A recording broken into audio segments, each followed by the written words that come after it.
Welcome to Bibleography, Judges chapter 9, verses 1 through 29. Music by Keys of Moon, generously donated by freestockmusic.com. Read by Kelly McClinton.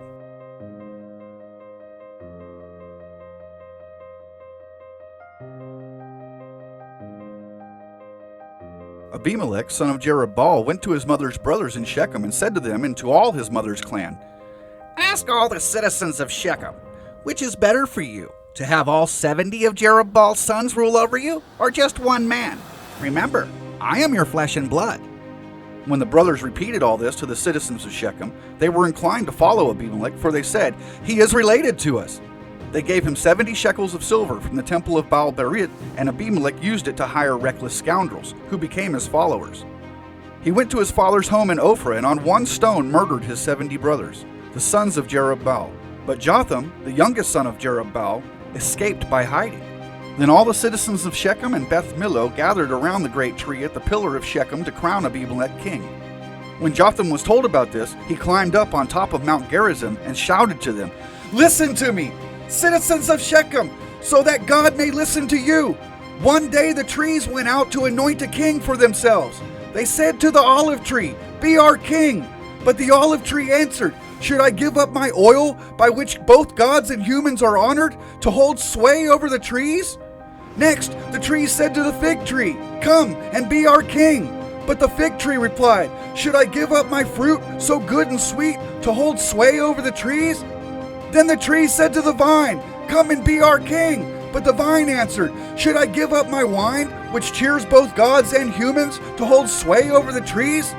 Finally, all the trees said to the thorn bush, 'Come and be our king.'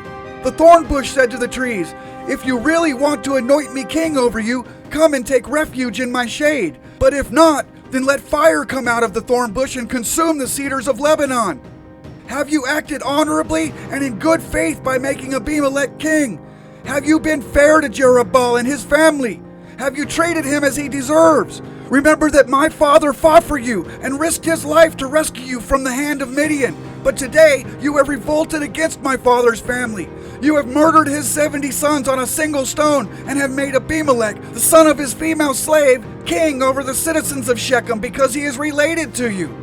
So have you acted honorably and in good faith toward Jerub-Baal and his family today? If you have, may Abimelek be your joy, and may you be his too. But if you have not, let fire come out from Abimelek and consume you, the citizens of Shechem and Beth Millo, and let fire come out from you, the citizens of Shechem and Beth Millo, and consume Abimelek." Then Jotham fled, escaping to Beer, and he lived there because he was afraid of his brother Abimelek. After Abimelek had governed Israel 3 years, God stirred up animosity between Abimelek and the citizens of Shechem, so that they acted treacherously against Abimelek.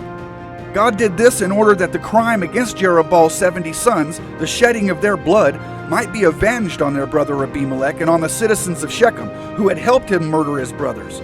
In opposition to him, these citizens of Shechem set men on the hilltops to ambush and rob everyone who passed by, and this was reported to Abimelek. Now Gaal, son of Ebed, moved with his clan into Shechem, and its citizens put their confidence in him. After they had gone out into the fields and gathered the grapes and trodden them, they held a festival in the temple of their god. While they were eating and drinking, they cursed Abimelek. Then Gaal, son of Ebed, said, "Who is this Abimelek, and why should we Shechemites be subject to him? Isn't he Jerub-Baal's son, and isn't Zebal his deputy? Serve the family of Hamor, Shechem's father. Why would we serve Abimelek? If only this people were under my command, then I would get rid of him. I would say to Abimelek, 'Call out your whole army.